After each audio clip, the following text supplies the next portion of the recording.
আলহামদুলিল্লাহ, আজ আমাদের রমজানের দ্বিতীয় রোজা সম্পন্ন হলো।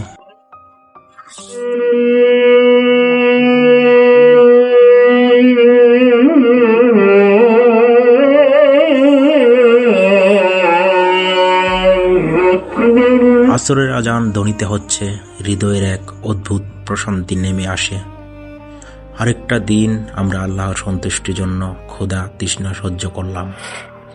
কুরআনে আল্লাহ তাআলা বলেন, হে ঈমানদারগণ, তোমাদের উপর রোজা ফরজ করা হয়েছে, যেমন ফরজ করা হয়েছিল তোমাদের পূর্ববর্তীদের উপর, যাতে তোমরা তাকওয়া অর্জন করতে পারো। সূরা আল বাকারা। রোজা একটি ইবাদত নয়, এটি আত্মশুদ্ধির প্রশিক্ষণ, নফসের বিরুদ্ধে যুদ্ধ। রোজা রেখে যদি নামাজ অবহেলা করি, তবে রোজার আসল সৌন্দর্য নষ্ট হয়ে যায়। রমজান হলো নামাজের মাস, কুরআনের মাস, সিজদার মাস। রাসূল সাল্লাল্লাহু আলাইহি সাল্লাম বলেন, নামাজ হলো মুমিনের মেরাজ। আসরের সময় যখন আজান হয়, তখন মনে হয় আল্লাহ আবার আমাদেরকে ডাকছেন, এসো আমার বান্দা, আমার কাছে ফিরে আসো। ওযু শুধু একটি পরিষ্কার শরীরকেই করে না, এটি আত্মাকেও শুদ্ধ করে। প্রতিটা ফোঁটা পানির সাথে ছোট ছোট গুনাহ জড়ে পড়ে। হাত তুলে হাতের গুনাহ, মুখ ধুলে মুখের গুনাহ, পা ধুলে পায়ের গুনাহ, সব ধুয়ে মুছে যায় যদি নিয়ত খাঁটি হয়। অনেকেই রোজার মধ্যে রাগ অনুভব করি, অনেক বকাবাজি করি, রাগারাগি করে অনেক কিছু বলে ফেলি। ক্ষুধা, তৃষ্ণা, ক্লান্তি সব মিলিয়ে মন হয় খিটখিটে। কিন্তু মনে রাখুন, রোজা মানেই শুধু না খাওয়া নয়, রোজাকে মানে নিজেকে সংযত করা।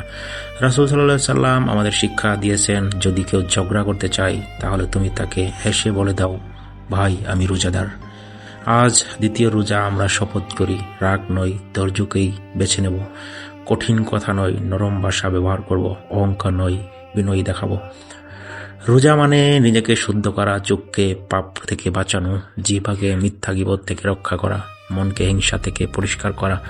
রোজা আমাদের শক্ত করে, শরীর নয়, ঈমানকে শক্ত করে, মজবুত করে, নফসকে দুর্বল করে, আত্মাকে শক্তিশালী করে।